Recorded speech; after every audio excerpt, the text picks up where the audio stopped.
오늘은 양자광학에 대한 것으로 이제 넘어가서 양자광학의 기본 개념에 대해서 얘기를 하도록 합시다. 그러니까 우리가 양자광학이라는 것은 빛에 대해서 이제 빛의 특성에 대한 것을 공부하는, 연구하는 그런 이제 학문을 이제 광학이라고 그렇게 얘기를 하고, 양자광학이라는 것은 빛이 가지고 있는 특성 중에서 고전적인 빛이 아니라 양자 특성, 비고전적인 양자 특성에 대한 것을 연구하는 그러한 이제 그 분야를 양자광학이라고 해요. 이제 특히 양자광학에서 하는 일 중에 가장 중요한 이제 큰 개념 세 가지가 간섭성 혹은 결맞음성, 이제 앞으로는 결맞음성이라는 말을 쓸 건데, 코헤런스라고 부르는 이제 결맞음성에 대한 연구.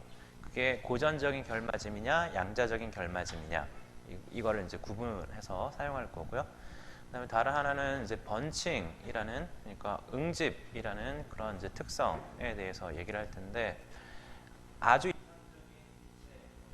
고전 경우에는 응집이라는 현상이 생기진 않는데, 일반적으로 고전빛, 그러니까 소위 태양과 같은 그런 데서 우리가 흔히 보게 되는 그런 빛들은 응집하는 경향이 있어요. 서로 간에 이제 뭉쳐서 다니는 그런 경향이 있는데, 이제 그걸 응집이라고 불러요.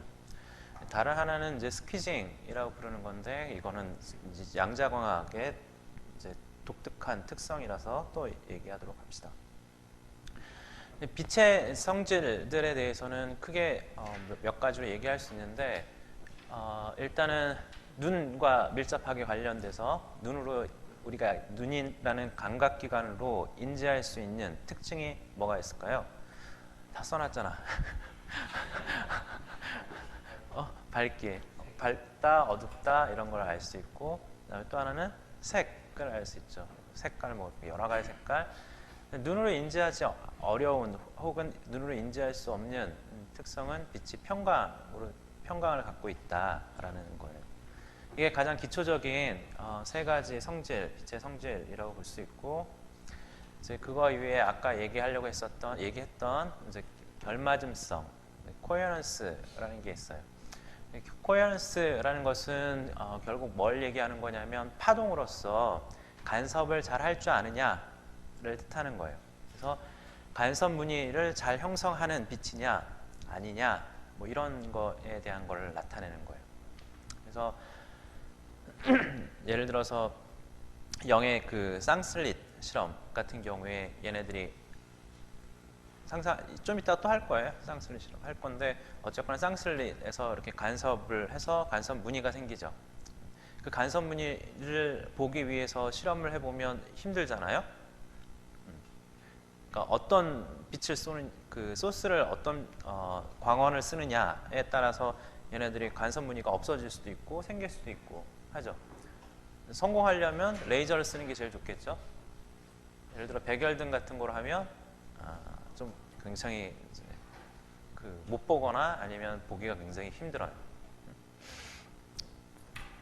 그러니까 그런 이제 광원이 결맞음성이 있느냐 없느냐, 뭐 이런 것들에 대한 것을 이제 생각해 본다는 거예요. 그래서 결맞음 빛의 대표적인 예는 이제 우리가 레이저가 가장 결맞음성이 좋은 그런 빛이고, 결맞음성을 갖지 못한 그런 빛들은 예를 들어 태양과 같이 그런 빛을 혼동광, chaotic light이라고 불러요. 혼동광이라는 것은 결맞음성 관점으로 나중에 다시 정의하기로 하죠. 응집은 아까 결맞음성에 대한 얘기를 했는데, 영의 더블 슬릿 그런 이제 실험에서의 간섭은 뭐가 간섭하는 건가요? 우리가 흔히 간섭 무늬를 본다라고 얘기하는 것은 빛에서, 예를 들어 파동인 경우에 파동의 앰플리튜드들이 서로 만나가지고 보강 간섭을 하거나, 서로 더해지면 보강 간섭, 서로 상쇄되면 상쇄 간섭, 빼지면 이제 상쇄 간섭, 이렇게 되죠. 아까 더블 슬릿 실험 같은 경우에 뭐가 더해지고 뭐가 빼지나요? 빛에 무엇이 더해지고 무엇이 빼져요? 응? 진폭인데 그 진폭이 뭐냐고? 전자기장, 아니 전기장. 주로 전기장을 얘기를 해요. 그래서 이제 그 전기장이 이제 서로 이제 더해지거나 빼지는 그런 형태로 간섭을 이제 일으키는데 그런 거를 1차 간섭이라고 불러요. 1차 간섭. 2차 간섭은 뭘까? 전기장이 더해지고 빼지는 거로 인한 간섭을 1차 간섭이라고 부른다. 가장 1차적이잖아. 2차 간섭은 뭘 얘기하는 걸까?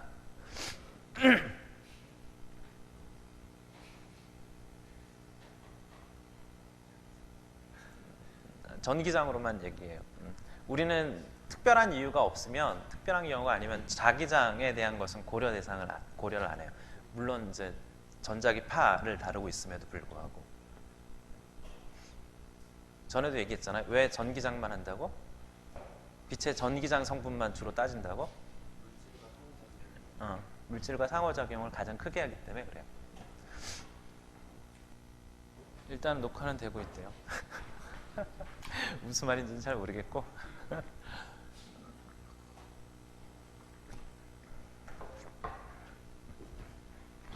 내가 뭐 얘기까지? 응집에 대한 얘기를 하다 말았죠. 2차 결맞음성에 대한 얘기를 하다 말은 거죠.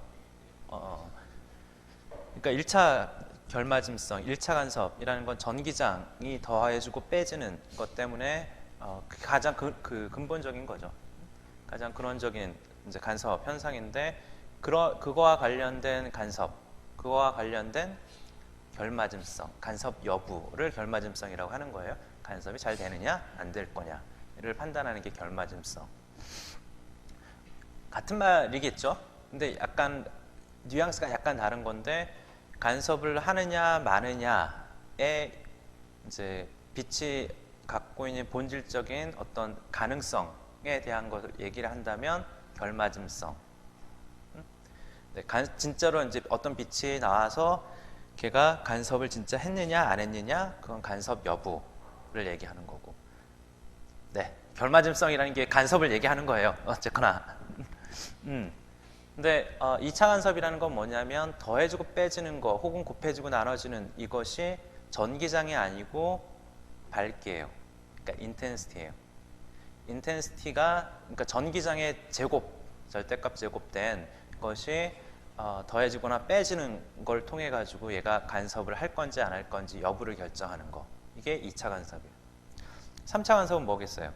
전기장의 삼승들이 한 파의 전기장 삼승과 다른 파의 전기장 삼승이 더해지거나 빼지고 혹은 곱해지거나 나눠지는 그걸 통해서 간섭 여부를 얘기하는 거가 3차 간섭. 3차 결맞음. 4차 결맞음은 뭐겠어요? 사승 등 각 파의 사승, 다른 파의 사승이 5승 n차 결맞음, 무한 차원 결맞음. 자, 이건 다 수학적으로 정의를 할 수 있어요. 수학이야 그냥 정의하면 되니까, 계산을 하면 되니까. 물리적으로 가능할 것이냐는 또 다른 차원의 문제죠. 물리적으로 가능할 거냐. 그래서 예를 들어 우리가 그 전기장의 간섭, 그러니까 전기장이 더해지거나 1차 간섭에 대한 것은 우리가 흔히 보잖아요. 0의 더블 슬릿, 이쪽 파 저쪽 파가 한 점에서 모여가지고 새로운 이제 두 전기장이 합쳐져서 새로운 전기장을 형성해가지고 그 전기장의 크기가 얼마냐에 의해서 밝기가 결정되는 그런 식으로 이제 간섭무늬를 보통 보죠. 그러면 그런 식이 아니면 다른 방식으로는 또 뭐가 있을까? 아까 얘기한 것처럼 한 파의 밝기, 다른 파의 밝기. 이건 어떻게 하냐면 이 한 파의 밝기를 측정하고 다른 파의 밝기를 측정한 다음에 두 밝기를 곱하거나 더하거나 빼거나 하는 일을 하는 거예요. 그럼 뭐가 달라지나? 전기장으로 했을 때하고 조금 전에는 밝기를 결정하기 전에 전기장을 먼저 간섭을 시킨 다음에 밝기를 봤는데, 이번에는 밝기를 먼저 측정하고 난 다음에 걔네들을 곱이나 덧셈 뺄셈 같은 걸 한다는 거잖아요. 그럼 뭐 차이가 있나? 차이가 있어요. 차이가 있는 이유는 전기장 1차 간섭에서도 이미 다 볼 수 있었을지 모르겠지만 순서를 바꿔서 함으로써 그 이제 보여지는 어떤 거는 크게 보여주고 어떤 건 작게 보여주고 하는 것들의 순서가 바뀌는 거예요. 어떤 거는 네. 그래서 그 우리가 그 전기장의 간섭만 가지고는 잘 보지 못하는 사실은 다른 거로 인해서 간섭이라는 것에 의해서 너무 크게 부각된 그런 것들로 인해서 숨겨진 그 무엇인가가 2차 간섭을 통해서 반대가 되는 거죠. 반대가 돼서 숨겨져 거의 보기 힘들었던 게 훨씬 더 커지고 잘 보여졌던 게 훨씬 더 숨겨지고 그렇게 함으로써 우리가 이제 새로운 빛의 특성에 대해서 볼 수 있게 돼요. 그런 것 중에 하나가 이제 그 2차 간섭, 2차 결맞음성이 이제 그런 거예요. 근데 그 중에서도 응집이라는 것은 그 어떤 걸 얘기하는 거냐면 내가 포톤을 이제 어떻게 얘기하는 거냐면 그 시간상에서 내가 빛을 봤어요. 그러면 그 빛을 볼 때 이제 볼 때가 있고 빛을 보지 못할 때가 있겠죠. 그러니까 우리가 지금 태양 같은 걸 쳐다보면 계속 빛이 들어오니까 계속 밝을 거잖아요. 근데 어두운 광원이 있다고 칩시다. 예를 들어 이제 밤에 별을 본다든지 하는 일을 하는 거예요. 밤에 이제 별을 보면 그러면 그 별이 밝은 별은 계속 그 나한테 계속 그 별이 있는 것처럼 보이지만 어두운 별은 깜빡깜빡하죠. 깜빡깜빡하잖아요. 깜빡깜빡 안 해요? 응? 그래 밝은 별도 깜빡깜빡하긴 해요. 응? 그렇긴 한데 어찌되었든 깜빡깜빡하는 거를 이제 볼 수 있을 거예요. 네, 그게 뭘 뜻하는 거냐면 이제 밝았다가 아예 어두웠다가 밝았다가 아예 어두웠다 하는 거예요. 그러니까 지속적으로 꾸준히 빛이 일정한 밝기로 이렇게 쭉 보인다기보다는 한꺼번에 밝아졌다가 어두워졌다가 밝아졌다가 어두워졌다 그렇게 보인다는 거죠. 마치 포톤들이 무리로 떼거리로 그 뭉쳐 다니는 것처럼 보이는 거예요. 무슨 말 하는지 알죠? 애들이 없을 때는 아예 없어. 있을 때는 우르르. 얘네들이 그냥 두세 명이 계속 꾸준히 이렇게 몰려다니는 그런 게 아니라 모일 때는 한꺼번에 왁 수십 명이 모였다가 없을 때는 아무도 없다가 이렇게 되는 거. 이런 거를 번칭이라고 불러요.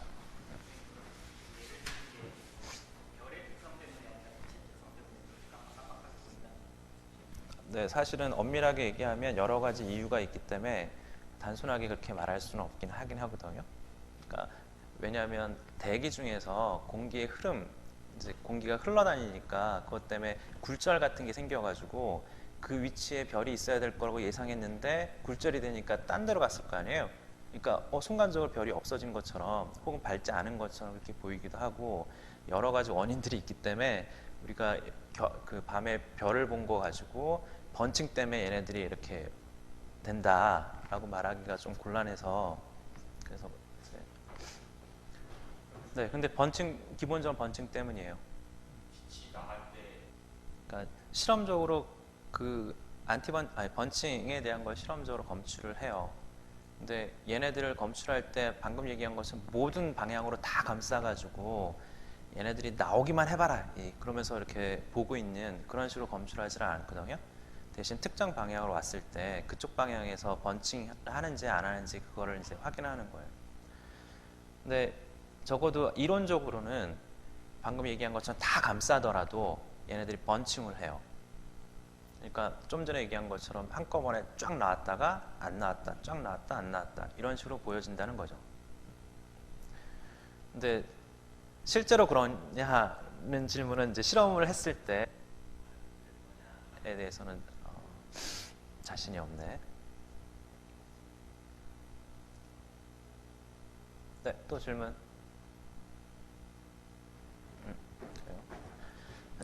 그러면 안티번칭이라는 건 뭘까요?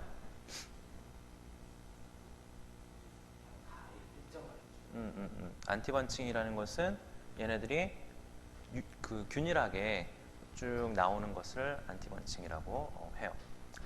그 중에서 이제 레이저 같은 경우는 상당히 이제 번칭이라고 하기 조금 gon란한데 그렇다고 안티번칭이라고 하기도 좀 곤란해요. 나중에 이제 조금 더 그 자세한 걸 보기로 하고 이제 안티번칭의 전형적인 예를 들 수 있는 게 저거예요. 그 싱글 포톤 소스 같은 경우에는 포톤이 하나가 동일한 시간에서 동일한 시간 간격으로 반복적으로 쭉 싱글 포톤들이 내보내는 걸 이제 얘기하거든요. 그걸 싱글 포톤 소스라고 해요. 그런 경우에 걔네들은 전형적으로 안티번칭하겠죠. 그걸 반응집, 안티번칭을 반응집이라고 불러요. 스퀴징이라는 이제 특성이 있는데 우리가 지금 하고 있는 게 뭘 하고 있는 거냐면 결맞음성, 그다음에 응집, 그다음에 스퀴징 이런 것들이 전부 다 뭐에 대한 얘기냐면 우리가 한 학기 동안 우리 공부할 그 내용들이에요. 내용들. 네. 네? 번칭이라는 게 왜 일어나느냐고? 그러니까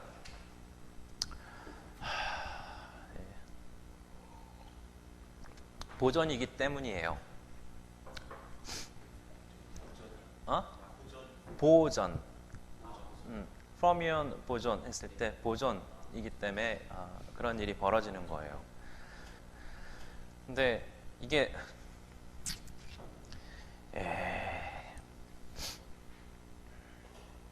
보존이면 특별히 보존이라는 거는 보존 퍼미온에 대한 것은 어떤 특성을 얘기하는 거죠?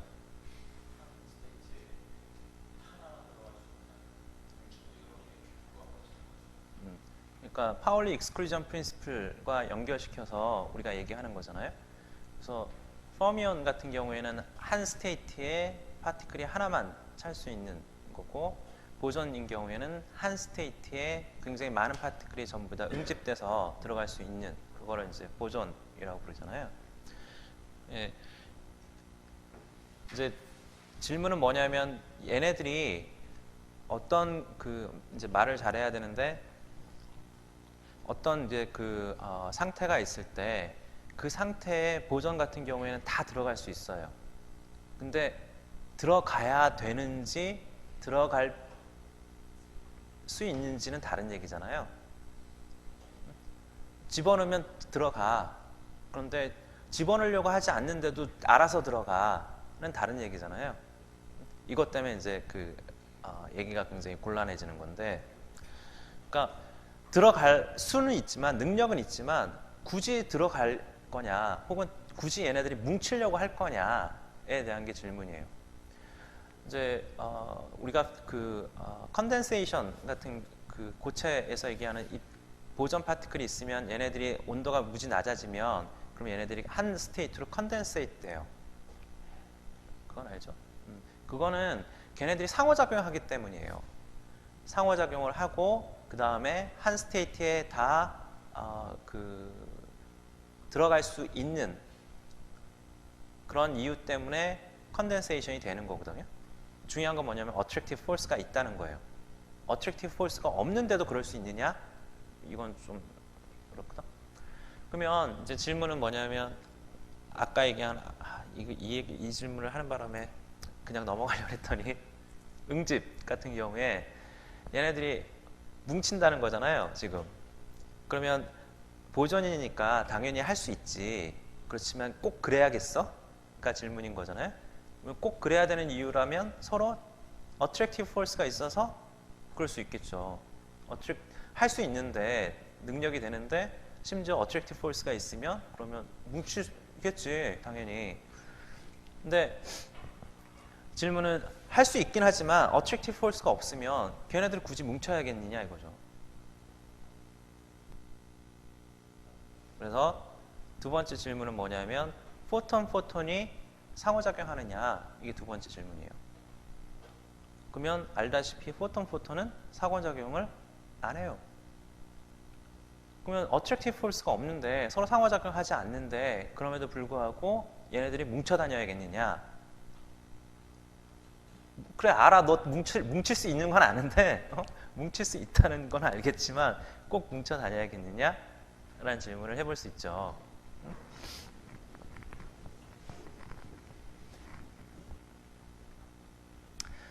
자, 그 정도 합시다. 네. 보존이라는 게 약간 그 번칭이라는 게 보존 수업 때문에 그러니까 내가 보전이 아니라면 번칭이 될 수는 없어요. 근데 번칭을 첫 번째 설명 때는 이제 공간적으로 혹은 시간적으로 이렇게 뭉쳤다가 퍼져 약간 없었다가 뭉쳤다가 이렇게 되는 그게 스테이트로 설명하는 게 스테이트가 중간하고 시공간 정도에서 정의가 나오는 거예요. 그러니까 그것도 좋은 질문인데, 그 상태라는 것이 이제 시공간에 상관없이 이제 얘기할 수 있는 거냐, 아니면 어떤 시공간의 특별한 이제 그 포인트에서 그 각각 상태라는 걸 다 각각 얘기하는 거냐, 이게 질문이잖아요. 좋아요. 좋은 질문인데, 그 기본적으로는 그러니까 우리가 비상대론적인 양자역학을 생각을 하면 시간에 따라 상태가 바뀌죠. 시간에 따라 상태가 바뀌잖아요. 타임 이볼루션이라고 부르는. 그러니까 시간에 따라서 상태들이 바뀌어요. 그러니까 우리가 파라미터로 관찰자가 갖고 있는 파라미터에 로 이제 규정할 때 그 시스템의 상태, 양자 상태들은 변화가 생긴다라는 거예요. 그런 의미에서 타임라인에서 보면 로컬하게 정의가 되는 거죠. 그죠? 특정 시간에서의 상태, 다른 시간에서의 또 상태, 이렇게. 이제 우리가 이제 양자 역학이 아니라 양자 장론을 하면 시간뿐만 아니라 위치도 파라미터 영역으로 들어오잖아요. 그러니까 시간과 파라미터 모두 다 관찰자의 변수들이에요. 혹은 파라미터들이에요. 그거에 맞춰서 상태들은 각각 다 달라야죠. 그 상태에 모션이라서 그 상태에 여러 개가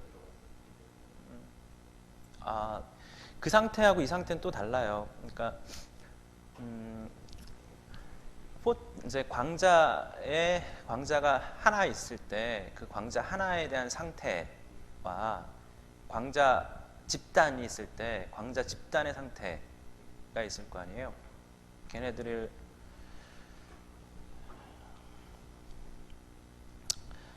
그러니까 오케이. 우리가 그냥 광자 얘기는 또 그 차원이 다른 얘기니까 입자가 하나 있다고 해요. 입자 하나를 기술하는 상태가 있고 입자 두 개를 기술하는 상태가 있다고 해요. 그러면 이제 입자 두 개에 대해서는 그 입자 하나의 상태를 가지고 입자 두 개의 상태를 기술할 수 있을까요?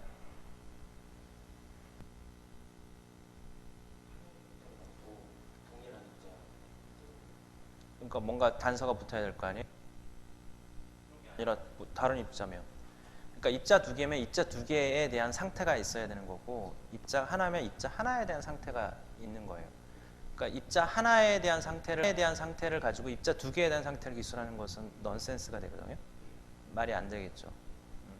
좀 전에 어떤 특정 상태에 입자가 여러 개가 다 찰 수 있다라는 표현에 있어서 난 그거를 여러분들이 다 알 거라고 생각하고 얘기한 거였는데, 거기에는 이제 그 얘기가 슬슬 길어지고 있어. 그러니까 너무 추상적으로 얘기하는 것보다 이렇게 얘기합시다. 양성자가 있어요. 그리고 양성자에 전자가 하나 있어요. 그러면 얘네들이 원자를 형성한다고 합시다. 그러면 하이드로젠 원자가 될 거 아니에요? 그러니까 수소 원자가 될 거 아니에요? 수소 원자가 돼요. 이제 양성자는 우리가 그 어딘가 박아놨다고 치고 전자를 하나 가져왔을 때 이 전자가 찰 수 있는 에너지 준위가 무엇이냐, 그 전자가 있을 수 있는 상태가 무엇이냐에 대한 것을 생각하겠죠. 그러면 아무 위치에서나 전자가 있을 수가 없잖아요. 아무 상태가 아무거나 될 수 있는 게 아니잖아요. 특정한 것들만 되죠. 그죠? 예를 들어서 스테이트. 그러니까 에너지 준위 관점으로 보통 이제 우리 흔히 얘기를 하죠. 그러니까 에너지 아이겐 스테이트로서 이제 우리가 흔히 얘기를 했었잖아요. 에너지 준위들이 이렇게 쭉 있어요. 그러면 그 에너지 준위들을 상태들은 전부 다 에너지, 그 다음에 오비탈 앵귤 모멘텀 L, 그 다음에 마그네틱 퀀텀 넘버 M, 그리고 스핀 S가 NLMS 가지고 이제 그 아이겐 스테이트들을 우리가 명시를 하잖아요. 그러면 전자가 하나 있을 때 걔네들이 NLMNS라는 상태를 이 전자 하나의 상태를 기술할 때 걔네들을 사용할 수 있을 거예요. 전자가 하나가 아니라 두 개라고 합시다. 그러니까 방금 같이 똑같이 핵이야. 핵 하나, 아니 저기 그 양성자가 하나 있고 전자가 하나를 집어넣었어. 그다음에 전자 하나를 또 집어넣어. 그러면 이 전자 두 개에 대한 상태를 기술을 할 때 그 기술하는 방식과 전자가 하나 있을 때 상태를 기술하는 방식이 같을 것이냐, 동일하게 표현할 수 있겠느냐에 대한 질문이에요. 우리가 n이 0인 상태의 전자가 또 하나 있을 수 없다라는 표현을 하잖아요.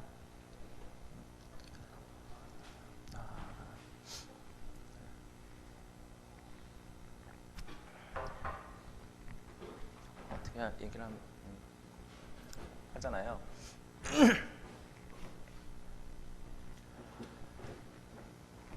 우리가 지금 얘기할 때의 가정이 뭐냐면 전자와 전자가 상호작용을 하지 않는다라는 걸 가정하는 거예요.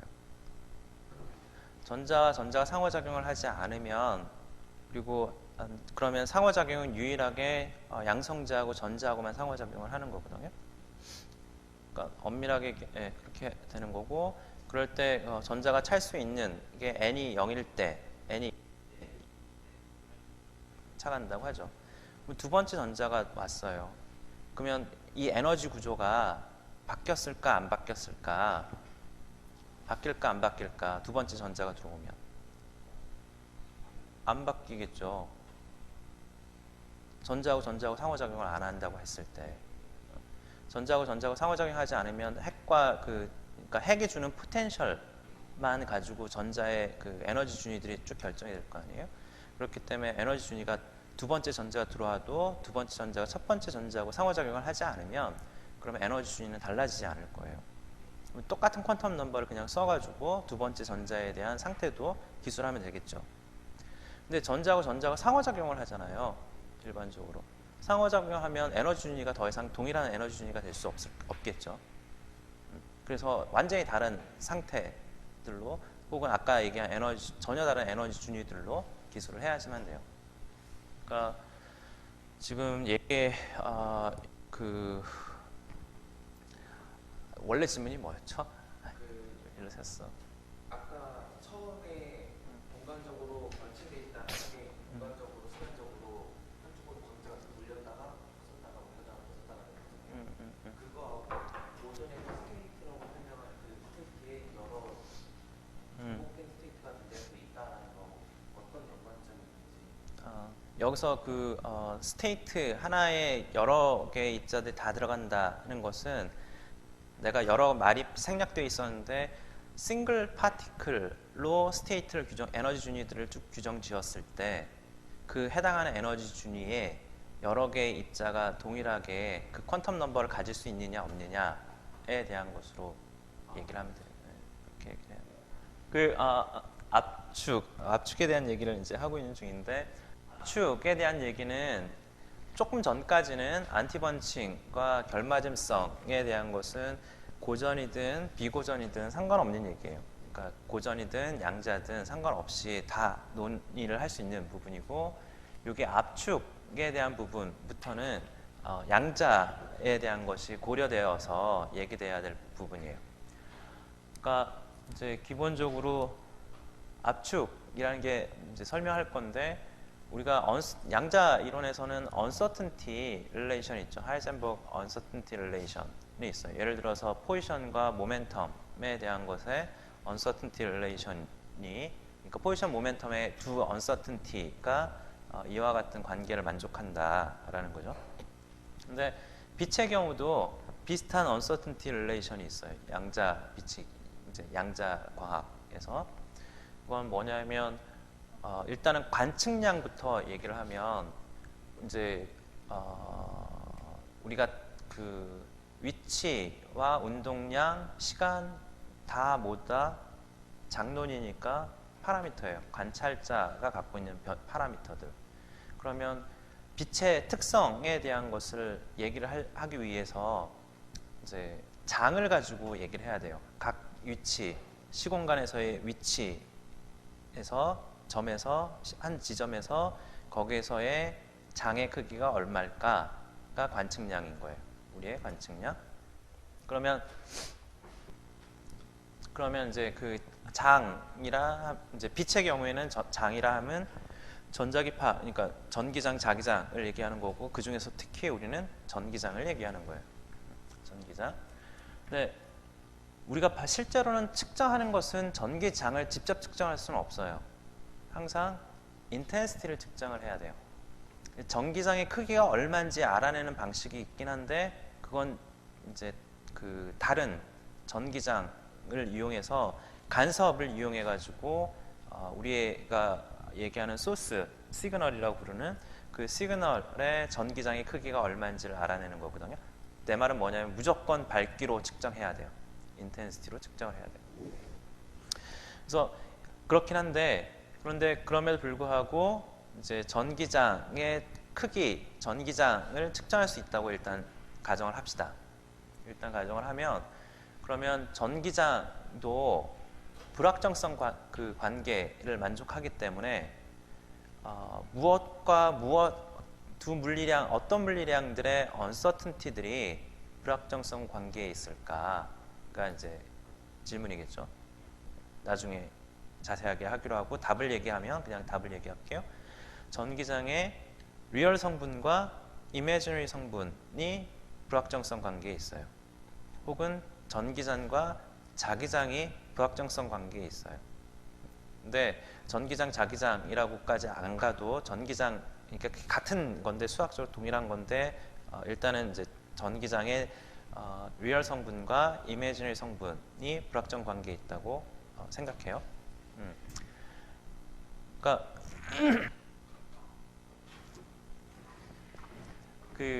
그냥 아는 거니까 그냥 하면, 하모니 오실레이터가 있잖아요. 하모니 오실레이터가 있으면 그거가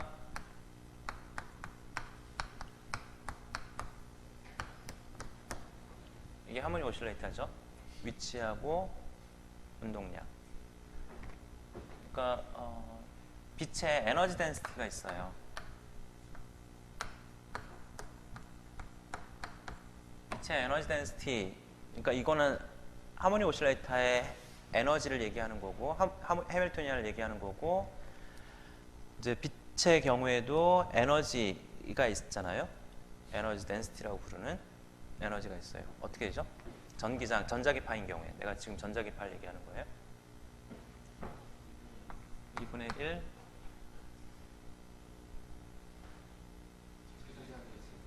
전기장의 제곱 더하기 2분의 1의 자기장 제곱,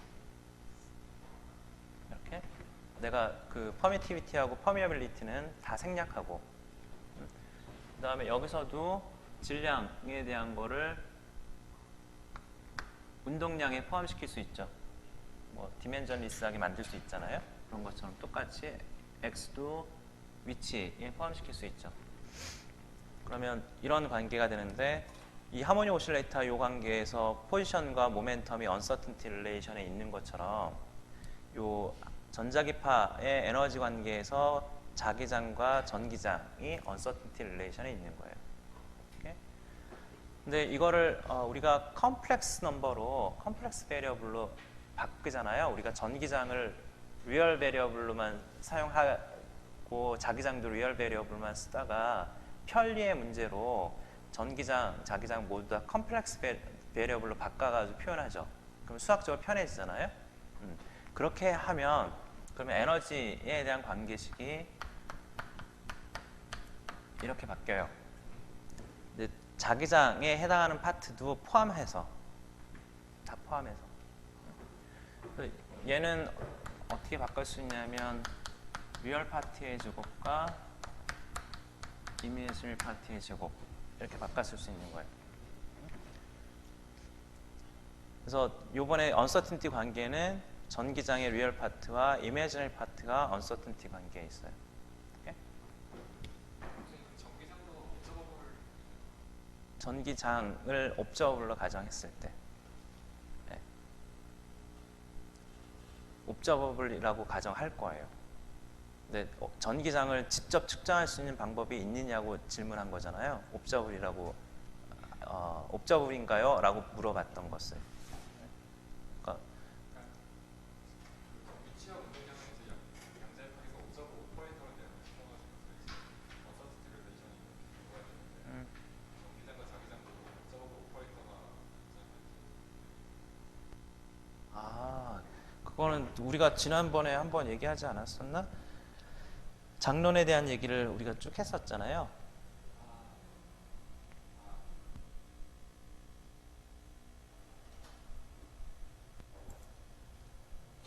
나중에 얘기하려고 했던 거였긴 한데, 그러니까 이제 역학 체계에서는 역학 체계와 장론 체계로 우리가 이제 두 개의 이론 체계가 있는데, 물리 이론 체계가.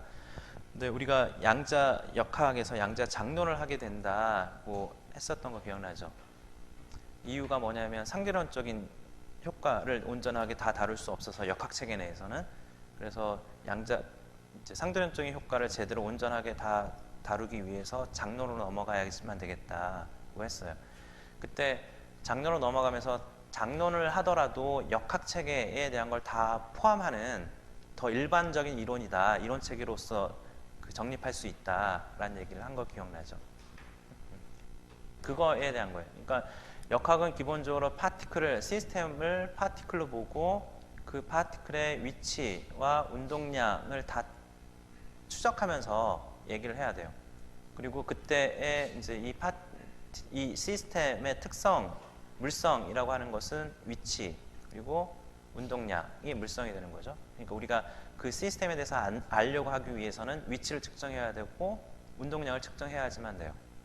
그래야지 이제 그 시스템에 대한 물성을 이제 아는 거잖아요. 이 파티클에 대한 물성을 아는 거잖아요.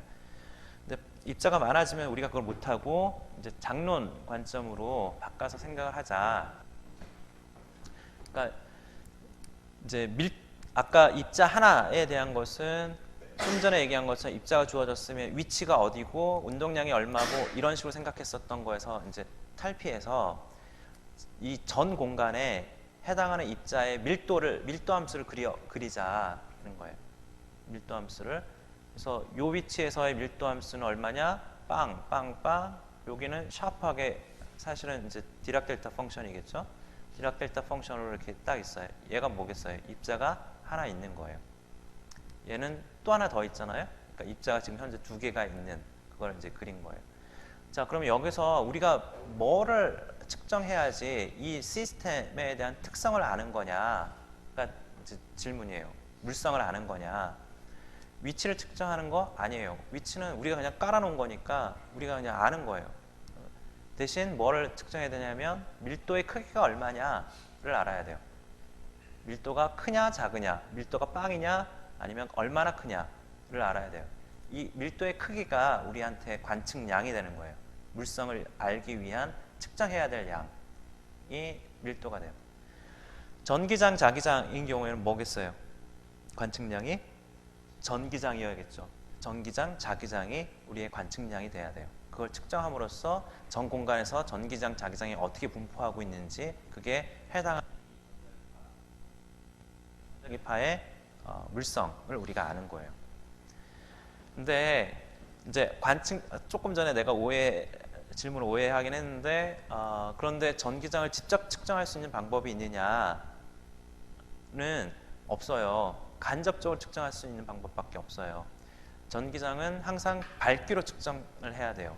그러니까 전기장의 절대값 제곱 형태로 밝기로 우리가 이제 관측이 되고 눈도 그렇잖아요. 눈도 그렇듯이 그렇게 관측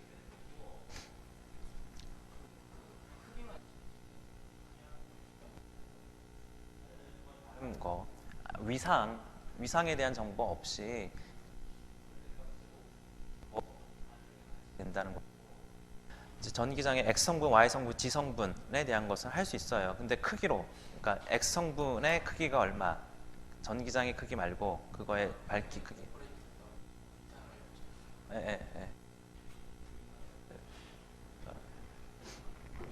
그러니까 우리가 1차원 문제로만 생각합시다. 1차원 전기장이 1차원이라고 해요. 그랬을 때 전기장에 이걸 잴 건지 아니면 이걸 잴 건지에 대한 문제에서 우리는 이걸 직접 잴 수 있는 방법이 없다고요. 항상 밝기로만 측정이 되기 때문에 전기장의 절대값 제곱 형태로만 우리가 측정하게 된다는 거예요. 그래서 전기장이 관측량이니까 전기장을 직접 측정을 해야 되잖아요. 근데 사실 직접 측정할 수 있는 방법은 없어요. 그러니까 전기장이 관측량이냐, 전기장의 절대값 제곱인, 그러니까 인텐시티가 관측량이냐 하면 인텐시티가 관측량이에요. 내가 뭘 말하는지 알죠? 그럼에도 불구하고 전기장을 관측량으로 양자 장론에서 다룬다는 거예요. 가정을 한다는 거죠.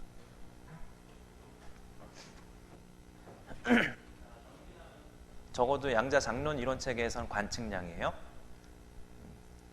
노미널하게.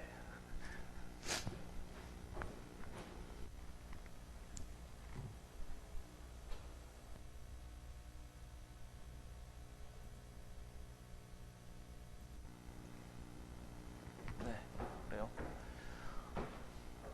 내가 나 셌지?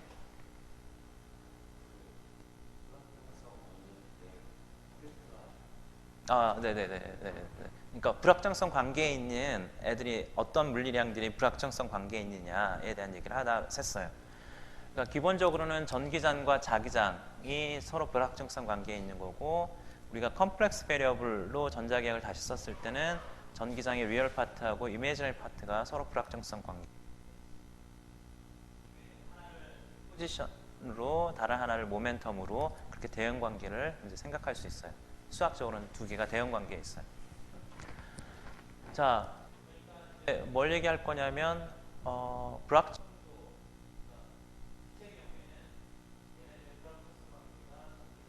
파트와 전기장의 이미지너리 파트가 이런 불확정성 관계에 있고 코헤런트 라이트인 경우에는 리얼 파트의 불확정도와 이미지너리 파트의 불확정도가 똑같아요.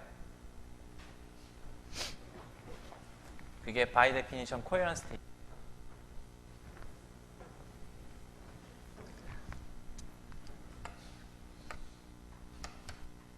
리얼 파트하고 전기장의 이미지너리 파트에 대해서 레이저라고 부르는 애는 이런 애인데, 그러니까 전기장의 크기와 위상 이렇게 쓸 수 있겠죠. 얘를 이제 쓰기를 어떻게 쓰면 되냐면 이렇게 쓸 수 있을 거예요. 혹은 얘는 그냥 전기장의 리얼 파트 플러스 전기장의 이미지너리 파트 이렇게 써도 되겠고 자, 그러면 이제 우리가 요거에 대해서 전기장의 리얼 파트에 대한 불확정도가 있겠죠. 여기서부터 여기까지 불확정도를 델타 ER 뭐 이렇게 할. 그다음에 요 지점에서 그 마찬가지로 이미지널 파트에 대한 불확정도가 있을 거 아니에요. 불확정도를 델타 EI 이렇게 불확정도가 있을 거예요. 그러면 얘네들의 불확정티 릴레이션 때문에 어떤 특정한 그 값보다 항상 크거나 같아요. 우리가 여기서 하바가 있는데 그 하바가 여기서는 없어요.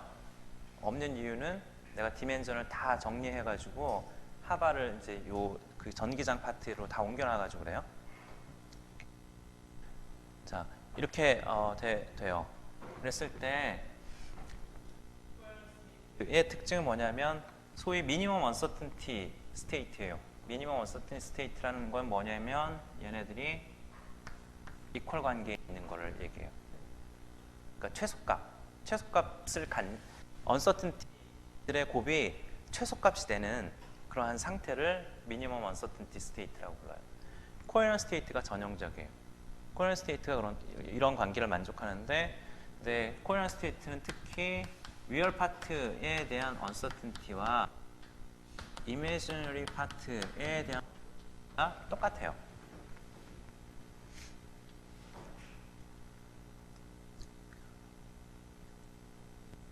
괜찮죠? 그러면 얘가 리얼 파트에 대한 언서튼티, 이미지너리 파트에 대한 언서튼티가 두 축에 대해서 그었으니 이건 대충 이런 언서튼티 이 정도 언서튼 하겠죠? 이럴 거예요. 오케이?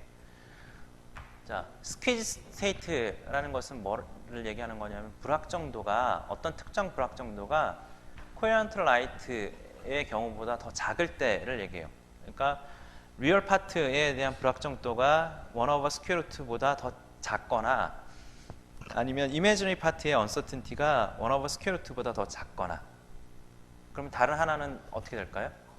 커져야죠. 커져야 돼. 걔가 지금 스퀴징을 한 걔가 마찬가지로 미니멈 언서튼티 스테이트라고 하면, 그러면 두 언서튼티의 곱은 항상 2분의 1이 돼야 돼요. 2분의 1이잖아요. 정의가 그런 거니까. 그래서 리얼 파트에 대한 언서튼티를 확 줄여요. 그러면 이미지널 파트에 대한 언서튼티는 확 늘어날 거예요. 그래서 언서튼티와 관련된 영역이면 길쭉한 언서튼티 리지언이 생길 거거든요. 이런 거를 스퀴징이라고 불러요. 스퀴징. 만약에 그 불확정성도를 줄이는 거는 네. 압축. 아니요. 이런 상태를 만드는 거죠. 이런 이제 라이소스를 만드는 거예요. 네. 불확정성도가 코헤런트 라이트보다 더 작은 경우가 있는데, 그러면 코헤런트 라이트는 불확정도가 제일 큰 건가요? 아니요. 지금 얘기한 것처럼 네, 하나만. 둘을 곱하면 그러면 어차피 똑같이 2분의 1이어야 돼요. 혹은 그거보다 커야 되는데, 근데 우리는 지금 그 언서튼티가 큰 경우는 별로 관심이 없어요. 언서튼티가 제일 작을 때만 관심이 있어요. 그래서 이때만 관심이 있고, 줄여도 이만큼 이상 이거보다 줄일 수는 없는 거잖아요.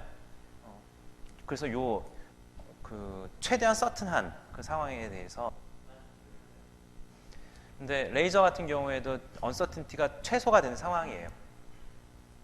코헤런트 라이트이 레이저 같은 코헤런트 라이트이 언서튼티가 최소가 된 상황이에요. 근데 대신 뭐냐면 두 개의 곱이 최소인 2분의 1이 됐는데, 그런데 각각 리얼 파트와 이미지너리 파트에 대한 언서튼티가 똑같은 그 경우가 이제 코헤런트 스테이트거든요. 그러니까 코헤런트 라이트거든요. 레이저와 같은. 그러면 아까 얘기한 것처럼 이런 이제 언서튼 가장 그 옵티마이즈 된 것처럼 보이잖아요. 코헤런트 라이트 같은 경우에 가장 옵티마이즈가 된 것처럼 보이잖아요. 이 경우 가지고 이제 정밀한 실험을 하려고 하면 그러면 정밀성이 떨어져요. 물론 굉장히 정밀한 레이저 가지고 굉장히 정밀한 실험을 많이 했어요. 근데 이거보다 더 정밀한 실험을 할 수 있다 이거예요. 더 정밀한 측정을 할 수 있는데 그 더 정밀한 측정을 하기 위해서는 소위 스퀴징이라는 걸 해야겠다라는 거예요. 그래서 어느 한쪽에 대한 언서튼티는 포기하고 특정 방향의 언서튼티를 확 줄이는 거예요. 그쪽으로 이제 훨씬 더 애큐레이트하게 만들자 이거예요. 그래서 전기장의 리얼 파트에 대한 언서튼티를 확 줄이고 그 다음에 이미지너리 파트는 하는 수 없이 포기하고 그렇게 해가지고 전기장의 리얼 파트에 대한 정밀성을 높이면 그러면 훨씬 더 정밀한 측정을 할 수 있지 않을까 하는 거예요. 그런 거에 이제 이런 스퀴징이라는 걸 사용해요. 그러면 얘는 양자역학의 그 uncertainty relation을 위배하느냐?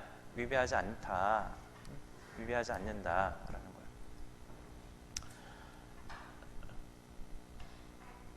그래서 뭘 얘기하려고 그랬지? 네. 이런 이제 스퀴징을 통해 가지고 뭐에 사용하냐면 올해 그 큰 이슈가 됐던 중력파 같은 그 중력파의 존재 같은 걸 측정할 때 그럴 때 이런 스퀴즈 라이트를 이용해요. 코헤런트 라이트처럼 레이저를 이용해 가지고 중력파 측정할 때 간섭계를 이용하거든요. 간섭계를 쓰는데 간섭계를 통해 가지고 어디가 더 늘어났는지 줄어들었는지 그런 것들을 확인하는데 얘네들이 늘어나고 줄어드는 정도가 무지무지 작아요. 무지무지 작아가지고 이 정도의 레이저가 갖고 있는 이 정도의 언서튼티 가지고는 그 이제 변화량을 측정을 못 하거든요. 그래서 더 정밀한 측정을 해야 될 필요가 생겼어요. 그걸 위해서 소위 스퀴징을 하게 되면 전기장의 리얼 파트에 대한 언서튼티를 확 줄일 수 있으면 그러면 더 정밀한 중력파 측정도 가능할 거다라는 제안이 있었던 거를 이제 올해 측정을 한 거죠. 네, 빛의 특성과 관련해 가지고 이제 우리가 고전적인 빛과 양자적인 빛을 자꾸 나눌 텐데 그리고 그걸 자꾸 비교하는 일을 할 건데 그걸 하는 이유는 대비를 하기 위해서겠죠. 고전적으로 설명할 수 없는 그런 현상들이 양자적으로만 설명할 수 있는 현상들이 뭐가 있을까에 대한 걸 따져볼 텐데 네, 그런 비고전적인 양자광에는 방금 얘기한 압축광, 그 다음에 반응집광, 소위 안티번칭이라는 이런 거가 있어요. 근데 특히 이제 이 반응집광이라는 것은 고전 전자기학 체계로는 절대 설명을 할 수가 없는 그러한 현상이에요. 압축광, 그러니까 스퀴즈 라이트 같은 경우에는 고전적인 전자기학으로도 설명이 가능하거든요. 고전 전자기학으로 설명을 할 수 있어요.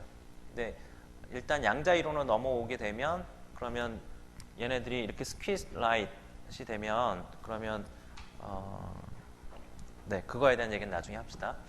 그렇게 하고 그다음에 그렇지만 반응집광 같은 경우에는 고전 전자기학으로 설명할 수 없는 그러한 이제 그 현상이고 오직 이제 양자 빛으로만 설명할 수 있는 그래서 빛이 양자화된 빛을 고려해야 된다. 빛을 양자 이론으로 해야 된다라는 것은 안티번칭 실험을 한 이후부터 그거에 대한 것이 증명이 된 거예요. 네. 그 안티번칭을 처음 이제 측정하게 된 건 1970년대 초예요. 69년부터 70년 전후인데 이제 그 만델, 킴블 뭐 이런 분들이 이제 그 안티번칭에 대한 실험을 처음 했어요. 제안은 누가 했냐면 글라우버라는 사람이 60년대 초중반쯤에 글라우버라는 분이 처음 이제 이러한 안티번칭을 이제 빛이 양자 이론이 맞다면 이런 안티번칭 현상이 생겨야 된다라는 걸 이제 글라우버라는 분이 이제 제안을 한 거고, 그걸 이제 측정한 거고, 글라우버라는 분이 이제 노벨 물리학상을 12. 그러면 광자에 대한 얘기가 개념이 처음 나온 거는 아인슈타인이잖아요. 광량자설에 대한 걸 하면서. 그래서 광전효과, 광전효과와 관련해 가지고 광량자설을 처음 제안한 거잖아요. 그러면 빛의 양자광학에 대한 건 아인슈타인부터 시작해야 되지 않느냐가 이제 질문이 될 수 있어요. 사실은 그렇게 봐줘도 되긴 하는데, 이게 아니라 엄밀한 의미에서 이제 그 빛을 광자, 입자처럼 기술해야 된다에 대한 근거가 아인슈타인은 광전 효과로 근거를 낸 거죠. 그런 실험이 있으니까 빛은 양자로 다뤄야 된다라는 게 주장한 거잖아요. 근데 광전 효과는 양자 이론이 필요 없어요. 양자 이론은 없어도 광전 효과를 설명을 할 수 있거든요. 혹은 기술할 수 있거든요. 그런 의미에서 아인슈타인의 주장은 어떤 의미에서는 틀린 거예요. 빛을 고전 이론으로는 절대 불가능하고 꼭 양자 이론으로만 기술을 해야 된다라는 걸 보여주는 첫 번째 실험은 안티번칭 실험이에요. 안티번칭.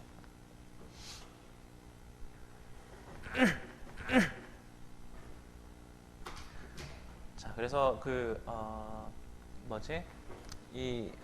이제 광전 효과를 고전 이론으로, 고전 전자기학으로 설명할 수 있다라는 것은 우리가 그 강의하는 이번 학기 동안에 계속 이제 나올 얘기예요. 얘기하기로 하고.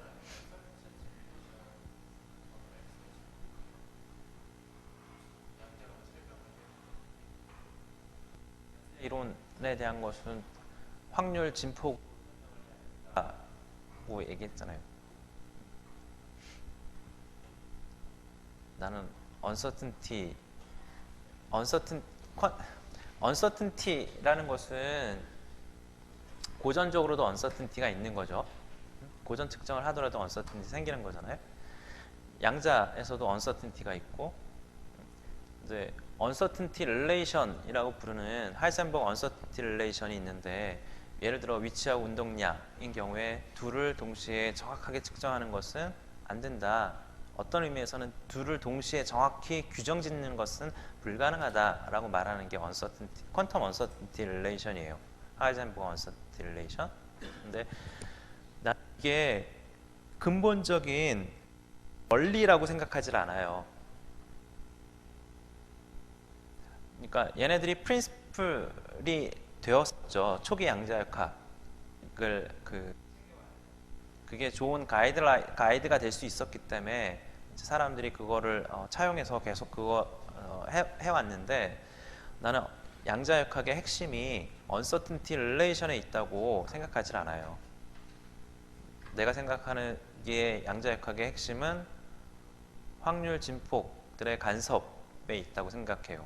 그러니까 양자 간섭이 가장 핵심적인 거라고 생각을 해요. 오케이?